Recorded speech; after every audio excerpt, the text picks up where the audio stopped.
¿Qué tal, amigos? Muy buenas noches. Ya estamos en jueves y el segundo programa de esta nueva temporada, la 18ª temporada que estamos aquí en televisión. En esta primera parte del programa de hoy se encuentra con nosotros, lo hemos invitado, don Francisco Manero, director de comunicación del Grupo Lopezán. Buenas noches, don Francisco. Buenas noches, Juan Carlos. Hay que decir que nosotros habíamos pactado la entrevista antes de la noticia de ayer. Hace 3 semanas, exactamente. Exactamente, por lo tanto, que ni al pelo. Una tremenda noticia en todo lo que se refiere al ámbito turístico, porque es una buena noticia para el grupo de empresas y me gustaría que me la comentara. Anfi de la mano. Hombre, yo creo que lo importante para la audiencia es que esta operación significa que lo que tenía un grupo noruego lo tiene ahora un grupo local, y que la principal de nuestras industrias, la principal de nuestras actividades económicas, que es el turismo, pues yo creo que es bueno para todos que cada vez esté más concentrado en torno a capital canario, a capital local, que no a capital foráneo. Seríamos mucho más dependientes si todo fuera mallorquín, si todo fuera noruego, si todo fuera exterior, y yo creo que esta es una buena noticia, porque no es solo el empleo que genera toda esta actividad, sino que los beneficios que genera esta actividad pues terminen reinvirtiendo en la zona donde se producen y no en otros lugares, ¿no? Además, ese es un grupo emblemático, un complejo emblemático que va a seguir en la misma línea que se mantiene ahora, ¿o no? Bueno, la intención, esta es una inversión, como dice el grupo, de carácter financiero, entre otras cosas porque resulta muy difícil seguir desarrollando tus propios planes en el contexto administrativo, de maraña administrativo y político actual. Hemos oído las dificultades que hemos tenido para poder desarrollar los nuevos proyectos, y aún así todavía estamos recorriendo, que supongo que luego hablaremos de él, pues todo el laberinto administrativo que supone poder iniciar lo antes posible el proyecto del Hotel Balinés y de la ampliación del Villa del Conde. Pero lo cierto es que teniendo suelo y teniendo la capacidad inversora para poder hacer muchos proyectos, la maraña administrativa lo impide. A nosotros lo que nos gustaría justamente es desarrollar nuestros propios proyectos, los que tenemos muy estudiados, los que tenemos muy pensados, pero en lo que eso ocurre y ante las dificultades para que eso ocurra, pues tenemos que seguir moviéndonos y tenemos que seguir explorando vías de negocio. O sea, y esta es una de ellas desde el punto, ¿no?, de vista el negocio del tiempo compartido. Este es el grupo líder de multipropiedad, el mayor grupo europeo de multipropiedad, hecho con unos criterios de calidad que yo creo que se asemejan bastante al estándar de calidad que se ha desarrollado en Melonera, que probablemente yo creo que podemos coincidir en que los dos núcleos turísticos de más valor que podían tener la isla de Gran Canaria son Meloneras y Anfi, y que nosotros podamos ayudar, participar del desarrollo de esa actividad, pues es lo que creo que en lo que debe quedarse. Luego ahí hay unos profesionales que han desarrollado todo ese trabajo y toda esa tarea, y se trata de confiar en ellos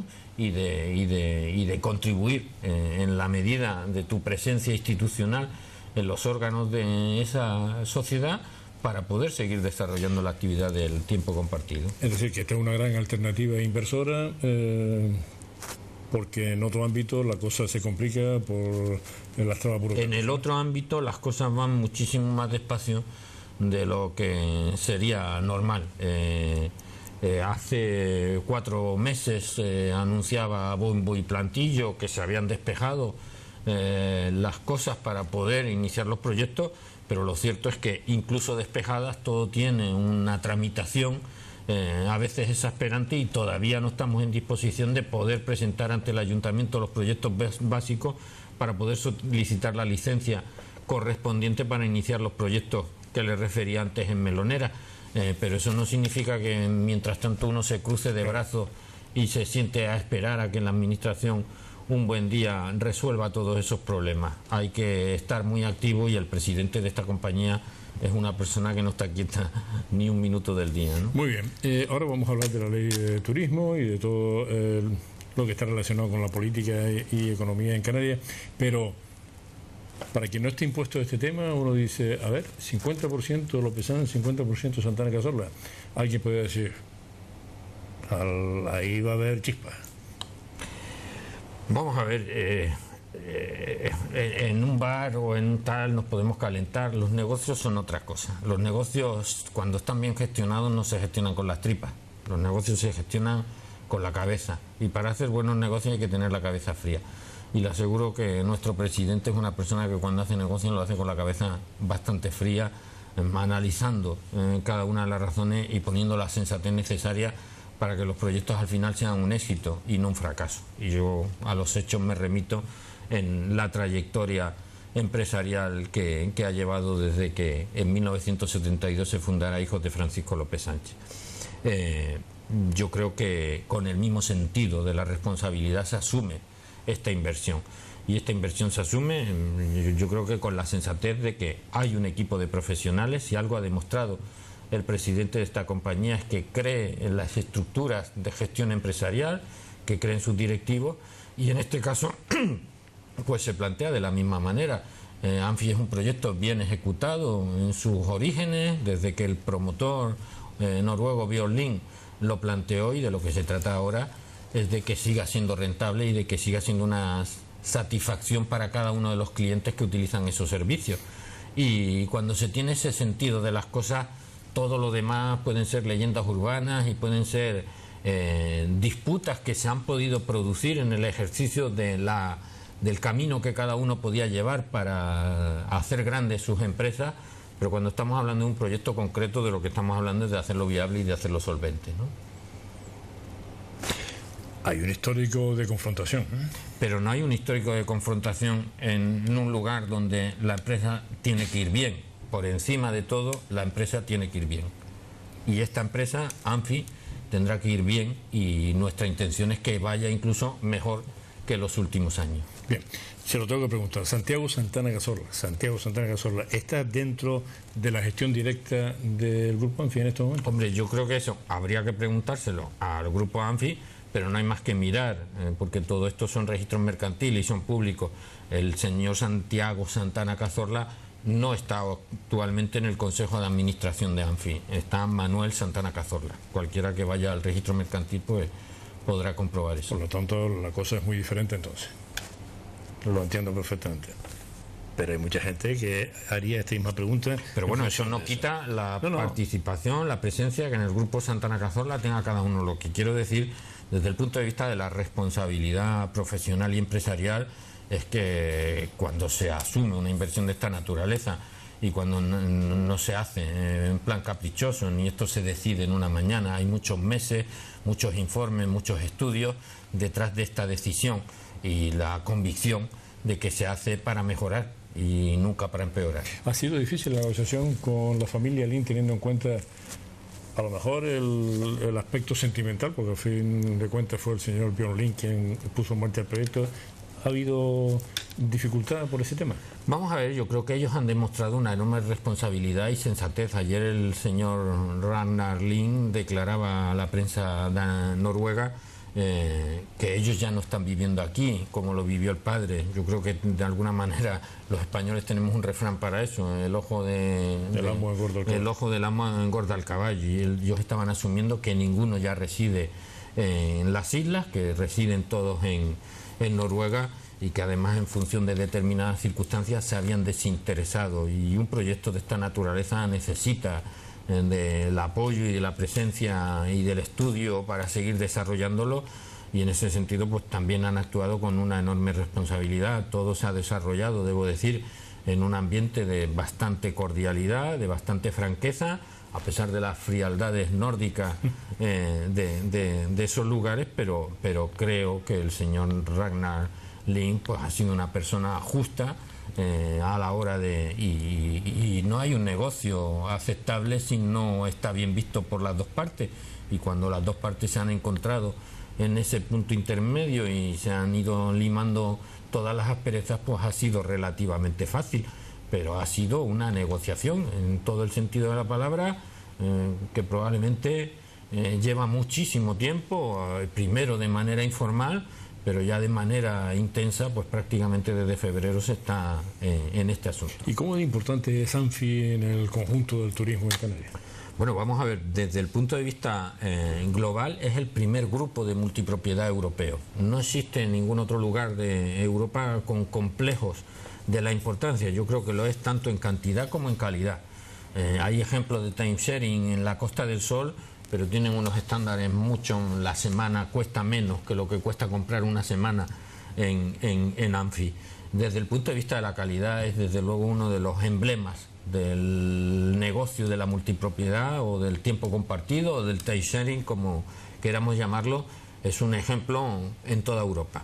Ayer tuvo un enorme impacto en la prensa noruega. Son aproximadamente 30.000 personas las que disponen de alguna propiedad semanal en ese complejo, y de ellos 7.000 son noruegos, que es la nacionalidad más importante en este negocio de time sharing.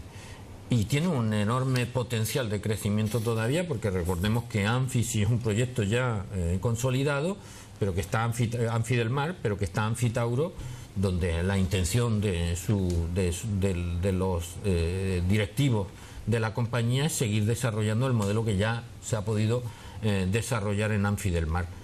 Yo creo que el negocio de la multipropiedad es complementario y que además genera mucha sinergia con el resto de actividades que pueda estar desarrollando el grupo desde el punto de vista hotelero, que al final, independientemente de que alguien haya comprado una semana del año en ese lugar, además cuando llegue tendrá que comer, tendrá que entretenerse, tendrá que ir a un campo de golf a jugar un partido, etcétera. Tendrá que llenar esa semana de experiencia, y en ese sentido, pues para nosotros aprender, seguir aprendiendo en una actividad relacionada con propia del mundo turístico y colateral a lo que es el negocio hotelero, pues para nosotros es una experiencia. Yo creo que si algo ha demostrado el presidente de esta compañía y la empresa en su conjunto es la enorme curiosidad que siempre ha tenido para incursionar en distintos caminos, y este es uno más.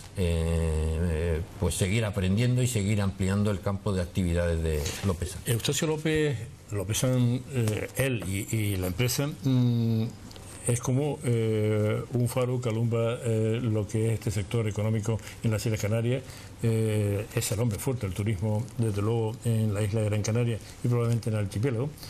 Y a veces las instituciones no corresponden con lo que aquí se trata de hacer. No cabe ninguna duda, lo hemos hablado en otras ocasiones, que Melonera es la referencia turística por excelencia de Gran Canaria. Pero en todo lo relacionado con el turismo sigue habiendo un montón de problemas que no se solucionan. Ahora mismo el gobierno ha puesto sobre la mesa la ley del turismo, con un montón de problemas entre los propios socios del gobierno. ¿Cómo ves eso? Desde el punto de vista de lo que es el desarrollo de Lopezan, yo creo que por encima de opiniones generales y tal, lo que sí que creo que todo el mundo puede coincidir es que nadie regala nada en esta tierra, y que para poder hacer lo que se ha hecho sorteando dificultades más que poniendo facilidades. Y yo creo que lo que ocurra de aquí en adelante pues va a seguir la misma trayectoria que ha seguido en el pasado. Nada está resultando fácil. Yo creo que... Justamente lo que no debiera. Exactamente. Yo creo que compensamos esas dificultades con el destino que nos pone siempre en una naturaleza privilegiada y en una posición geográfica única, para que sean las desgracias de los demás de las que nos beneficiemos, y debiera ser nuestros méritos y no los deméritos de los demás los que nos posicionaran.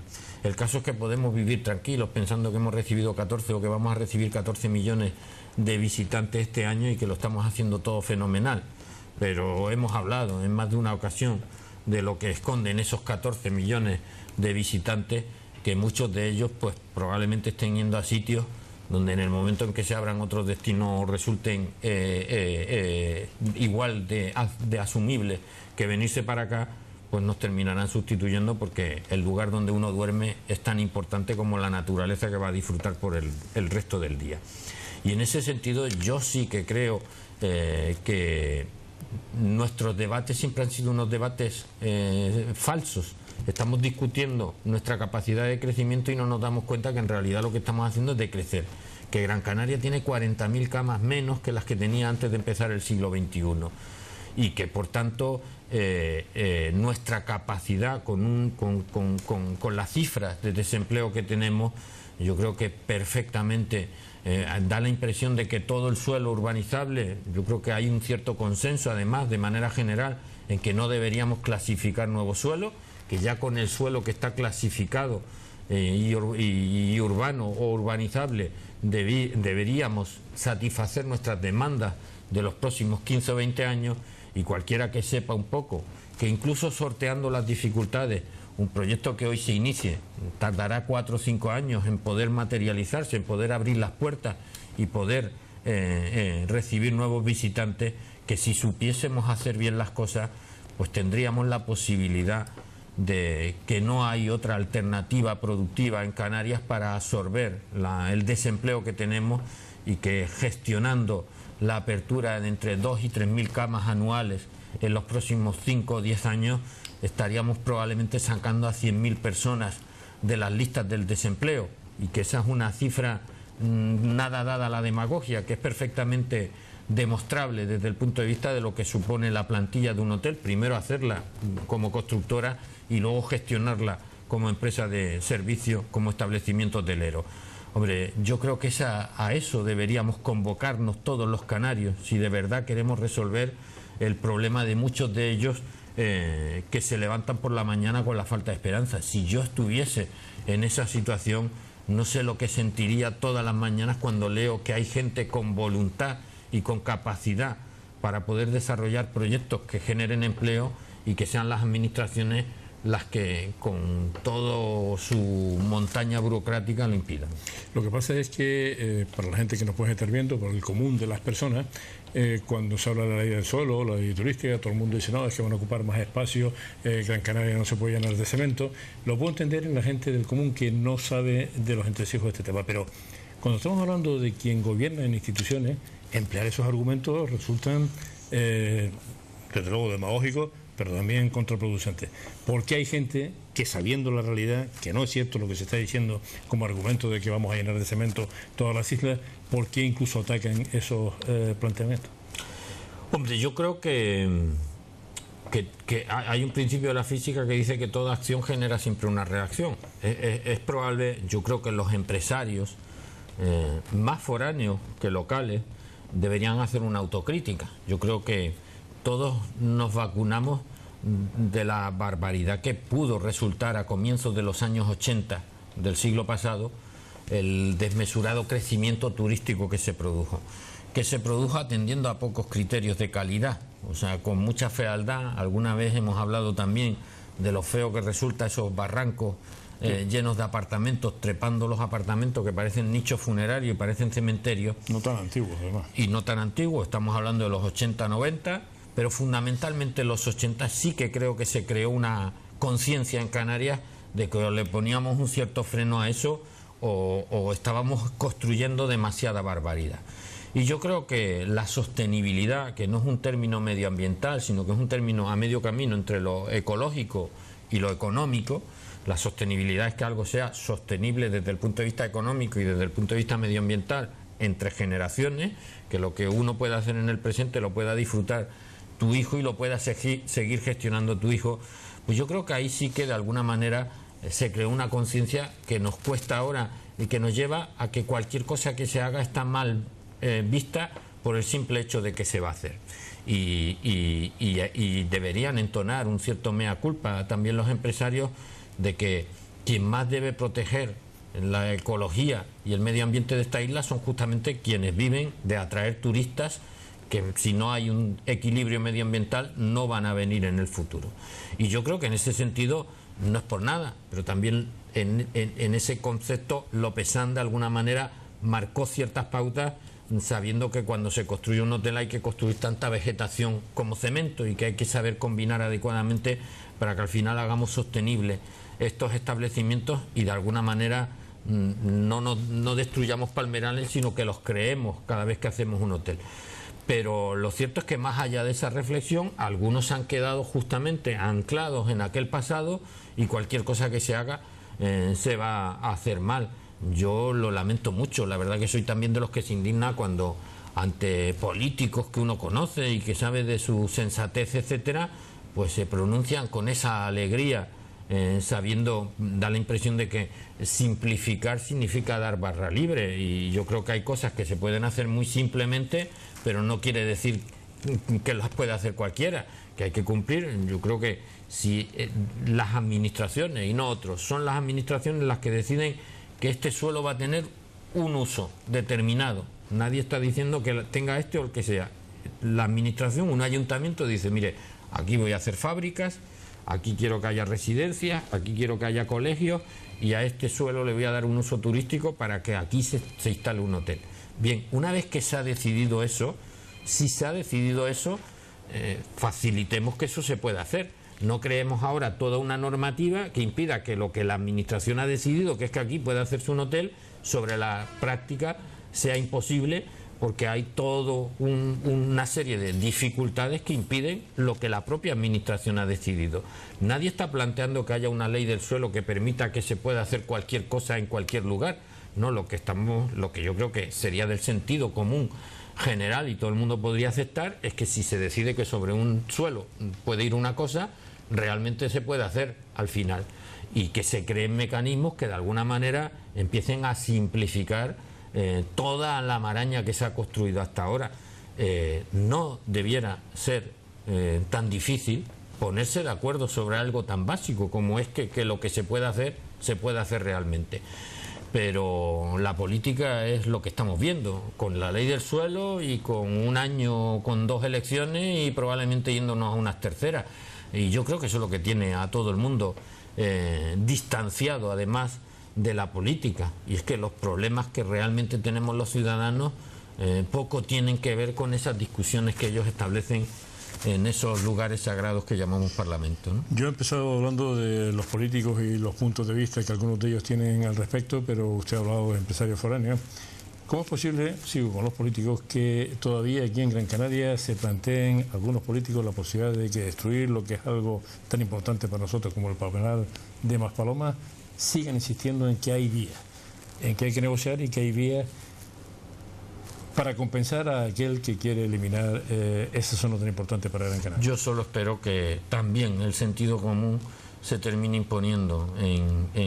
Hay muchos que se perdieron un día en ese oasis y siguen sin encontrar la salida, pero yo creo que la salida está bastante bien clara. No voy a repetir lo que he repetido en muchas otras ocasiones, pero cualquiera que conozca simplemente la historia.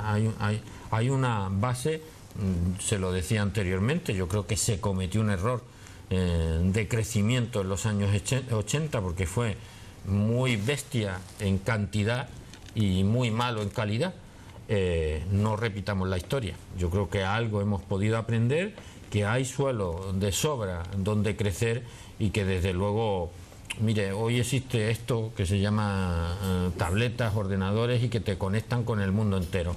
Que cualquiera se meta en Google y que se plantee si en México, si en otros muchos lugares donde se producen disputas entre alguien que quiere hacer algo, la misma cadena hotelera que puede hacerlo aquí y el respeto al medio ambiente en el resto de sitios, incluso en sitios que pueden parecer más tercermundistas que estos, está triunfando el sentido común, porque cada vez hay más gente que cree que es conciliable una cosa con la otra, que se puede conciliar el respeto por el territorio con un crecimiento sensato en suelos con mucho menos valor medioambiental.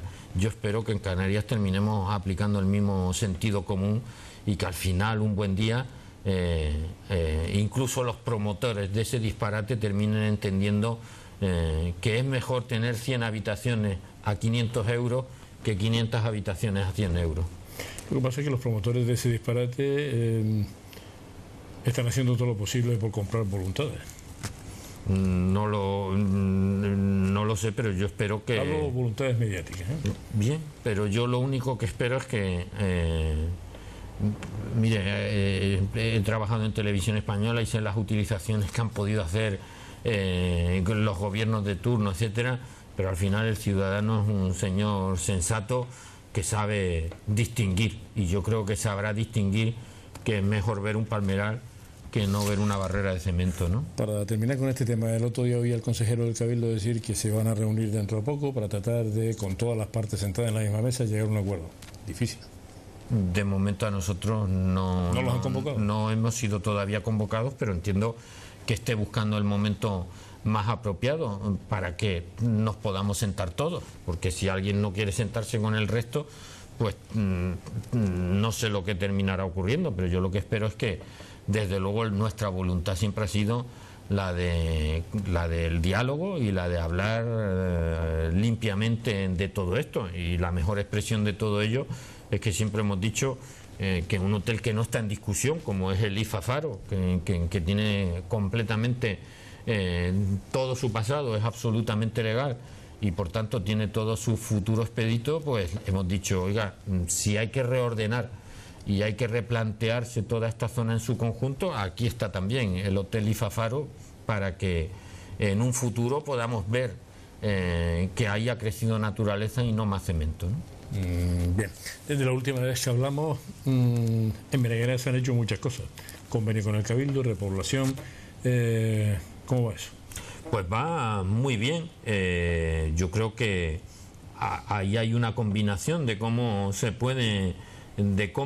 un sector como el primario se puede enriquecer de la experiencia empresarial en el sector terciario, y a la inversa. Cualquiera, yo creo que paulatinamente se van conociendo cómo va creciendo la superficie cultivada, etcétera, y yo espero que además relativamente pronto. Lo que pasa que, insisto, tenemos un presidente muy exigente, que quiere las cosas muy bien hechas y que hasta que no estén completamente hechas, pero yo espero que en un futuro próximo los turistas, los visitantes puedan disfrutar de una jornada de cómo se produce el plátano, de cómo se recoge, de cómo han crecido, en un año han crecido en 10 hectáreas aproximadamente la superficie cultivable, y este es un proyecto que, transcurrido 2 años desde la compra, cada vez está más convencido todo el grupo de las enormes posibilidades que tiene la gestión de esa finca y de todas las oportunidades que ofrece, siempre vinculadas lógicamente al respeto medioambiental de la misma, ¿no? ¿Llegaremos a 20 millones de turistas? Bueno, mire, vamos a ver, no lo sé, pero yo creo que que nuestros debates siempre están basados en la cantidad y deberían estar basados en la calidad. Yo le he puesto algunas veces un símil: las 45.000 camas del viejo Playa del Inglés en 2014 produjeron 314 millones de euros. Las 8.000 de Meloneras produjeron 220. Si los 220 de esas 8.000 como magnitud los lleváramos a las 45.000, estaríamos hablando de 1.000 y pico millones. Luego, no es tanto el número de camas, sino el tipo de cama y cómo la explotamos. Y yo creo que ese debiera ser el debate, pero no debiera ser un debate donde se escribe una ley que solamente se pueden hacer hoteles de esta característica, etcétera. De lo que se trata es de establecer cánones de calidad en relación a la demanda. Son los turistas los que eligen los hoteles y no al revés. No hay un decreto para decir qué turistas tienen que venir y a qué hoteles. Con lo cual, las apuestas por la calidad no tienen que ver con las estrellas, tienen que ver con la relación entre lo que reciben y lo que cuesta lo que reciben. Y en ese sentido, vamos a ver, Baleares, Mallorca, es la mitad de la superficie, Baleares en su conjunto y Mallorca concretamente es la mitad de la superficie de Canarias. Y además ellos en enero reciben a muy pocos turistas, porque en enero, yo recuerdo un 4 de febrero, mi cumpleaños, nevando en Palma de Mallorca, no hay muchos turistas disfrutando de la playa en el invierno de Baleares. Ellos van a repetir los mismos 14 millones de turistas que Canarias, pero con esa particularidad, con la mitad del territorio y concentrados aproximadamente en 4 o 5 meses. Si aplicáramos un criterio de densidad poblacional al mes de agosto en Mallorca, yo creo que nos podríamos ir a los 30 o los 35 millones de turistas. No se trata de eso, pero yo sí que creo que de lo que se trata es de sustituir una vieja cama que ya además se ha perdido del mercado, porque le decía que unas 40.000 camas aproximadamente han desaparecido del mercado alojativo de Gran Canaria desde 1995 a 2016, Se trata de que la cama vieja que se construyó en los años 60 sea sustituida por una nueva cama acorde a los estándares y a las demandas del cliente actual. Si estuviésemos de acuerdo con eso, pues serían 14 o serían 20, pero siendo los mismos 14 que tenemos ahora, dejaría mucho más que los 14 alojando a la mitad de ellos en establecimientos de los años 60. Bien, estamos llegando al final de la entrevista, don Francisco. Está claro que el grupo de empresas Lopezán ha generado una riqueza enorme en la isla de Gran Canaria. ¿Cuáles son los planes de futuro a corto plazo?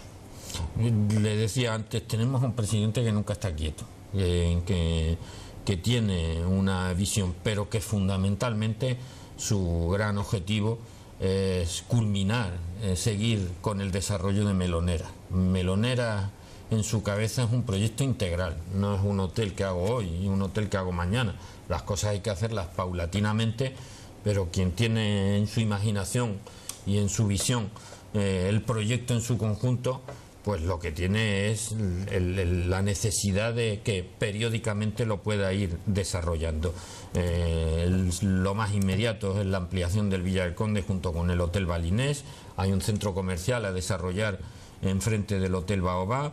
Hay un proyecto de intentar mejorar todavía lo que fue la experiencia del Costa Meloneras en lo que sería Meloneras Golf, que sería el gran proyecto del grupo del próximo lustro. Y en definitiva seguir generando masa crítica en torno a Meloneras para que si hoy 7.000 camas dan 220 millones de euros que se inyectan en la economía insular, en la economía que nos permite a todos los gran canarios vivir, pues que en el futuro esas 7.000 puedan ser 14.000 y multiplique el impacto en la propia economía insular. ¿Usted llegó a conocer Meloneras cuando Meloneras había que bajar? Yo me iba a comer las paellas allí a Serafín. O sea, llegó a ver aquello. Llegué a ver y hay muchas fotos, por eso le decía, lo importante en este caso es que, lo hemos dicho en alguna ocasión, es hacer palmerales en los hoteles y no hoteles en los palmerales. Allí no había absolutamente nada y hoy todo el mundo sabe lo que hay, ¿no? Hemos mejorado el territorio y además hemos generado actividad económica que permite. En este momento son aproximadamente ya cerca de 4.000 los trabajadores de la compañía y ojalá podamos seguir ese crecimiento en el futuro en beneficio de todos. Es decir, que todos aquellos que fuimos en su día a Meloneras y miramos hacia arriba con el mar a la espalda, de ninguna manera podíamos imaginar lo que yo desde luego nunca lo imaginé y por eso en ese sentido pues esa visión, esa capacidad. Vamos a ver, estamos celebrando durante este año el 15 aniversario del Lopezán Costa Melonera. Además el colofón de esa efeméride, de esta celebración, va a ser magnífico porque va a coincidir con el estreno de la película que se rodó hace 2 veranos en Gran Canaria y concretamente en el Costa Melonera con Sidney MacLaine, con Jessica Lange, con Demi Moore y con un largo elenco de artistas internacionales. ¿Dónde se va a estrenar? Pues se estrenará el 28. Ayer tuve una reunión con los distribuidores y ya puedo decir oficialmente que además van a tener la deferencia y el detalle de estrenarla una semana antes en Canarias y una semana después en Península. En Canarias se estrenará el 28 de diciembre y estarán los principales cines de todas las islas, y el 4 de noviembre se estrenará en la península ibérica y también estará en Baleares y estará en todos los cines principales de todas las ciudades españolas. Y le decía que hoy se ve con perspectiva y se ve un hotel que todo el mundo reconoce que es un ejemplo y que marcó un antes y un después en el desarrollo turístico de Canarias, y yo creo que incluso introdujo el concepto de resort en Europa, que hasta ese momento solo era propio del Caribe. Pero hay que tener los arrojos suficientes. Ahora puede parecer, es una historia de éxito y todo el mundo le puede parecer que por qué no se le había ocurrido antes, pero desde luego al primero que se le ocurrió ver levantar esa mole antes de que se pusieran las palmeras y antes de que se pusieran las piscinas, las láminas de agua, etcétera, y soportar durante 2 o 3 años el que un montón de gente alrededor te pudiera decir que si te habías vuelto loco y que eso iba a ser imposible de viabilizar, 1.136 habitaciones, etcétera, pues yo creo que además de tener una idea que pueden no tener otros, lo que hay que tener es la fortaleza moral y personal para sostener tu idea cuando todo el mundo te puede decir que si te estás pensando que te puedes estar equivocando. Yo creo que esa mezcla de visión y de convicción es lo que hace que Eustasio López pues sea un empresario, pues yo creo que con un lugar en la historia, ¿no? Don Francisco, muchas gracias por estar con nosotros aquí de nuevo esta noche. Enhorabuena, porque efectivamente todos los proyectos parece que van muy bien y son exitosos. Pues lo tendremos que ver dentro de poco, cuando esté en la película, y ver el impacto que eso ocasiona además. Muchas gracias. Pues nos veremos en la gran pantalla. Don Francisco Moreno, director de comunicación del Grupo Lopesano.